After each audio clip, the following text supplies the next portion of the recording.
One day থেকে মাহমুদুল্লাহ রিয়াদের অবসর ঘোষণায় নিজের ভেরিফাইড ফেসবুকে একটি আবেগঘন পোস্ট দিয়েছেন জাতীয় দলের সাবেক অধিনায়ক তামিম ইকবাল।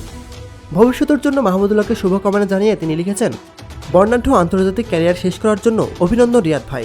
আপনি বাংলাদেশ ক্রিকেটের অন্যতম স্তম্ভ এবং মাঠ ও মাঠের বাইরে আপনি আমাদের অনেকের অনুপ্রেরণা।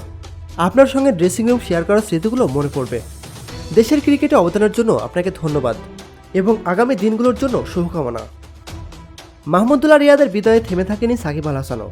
ফেসবুকে সাকিব আল হাসান তার পোস্টে লেখেন, রিয়াদ ভাই, আপনার পাশে খেলা এবং আপনার কাছ থেকে শেখা আমার জন্য সৌভাগ্যের বিষয়। আপনি মাঠে এবং মাঠের বাইরে উভয় ক্ষেত্রেই উদাহরণ স্থাপন করেছেন এবং আপনার রেকর্ডই সব কিছু বলে দেয়। খেলার প্রতি আপনার নিষ্ঠা ও ভালোবাসার জন্য পুরো জাতি আপনার কাছে ঋণী। আল্লাহ আপনাকে এবং আপনার পরিবারকে আশীর্বাদ করুন এবং নতুন যাত্রায় আপনাকে পথ দেখান। রিয়াদের বিদায়ে পোস্ট করেছেন মাশরাফিও। মাশরাফি বলেন, দারুণ এক আন্তর্জাতিক ক্যারিয়ারের জন্য অভিনন্দন রিয়াদ। তোর নামের পাশে যে সংখ্যাগুলো আছে সেগুলোই তোকে উচ্চতায় নিয়ে গেছে।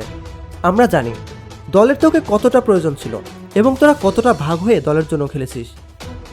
মুশফিক তার অনুভূতি প্রকাশ করে লেখেন, এত বছর ধরে আপনার সাথে মাঠ ভাগাভাগি করে নিতে পারা সত্যি সম্মানের। আপনার নির্দেশনা এবং একসাথে আমাদের অনেকগুলো স্মৃতির জন্য ধন্যবাদ।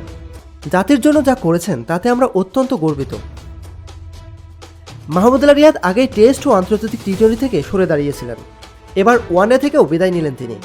39 বছর বয়সী এই ক্রিকেটার বুধবার রাতে সামাজিক যোগাযোগ মাধ্যম ফেসবুকে বিদায় পোস্টে লিখেছেন, সবকিছু নিখুঁতভাবে শেষ হয় না, তারপরও একটা সময় শেষ বলে সামনে এগিয়ে যেতে হয়। শান্তি। এ নিয়ে এক সপ্তাহের মধ্যে অবসরের ঘোষণা দিলেন জাতীয় দলের দুই ক্রিকেটার মুশফিক ও মাহমুদুল্লাহ। গত বুধবার ওয়ানডে থেকে বিদায় ঘোষণা করেছিলেন মুশফিকুর রহিম।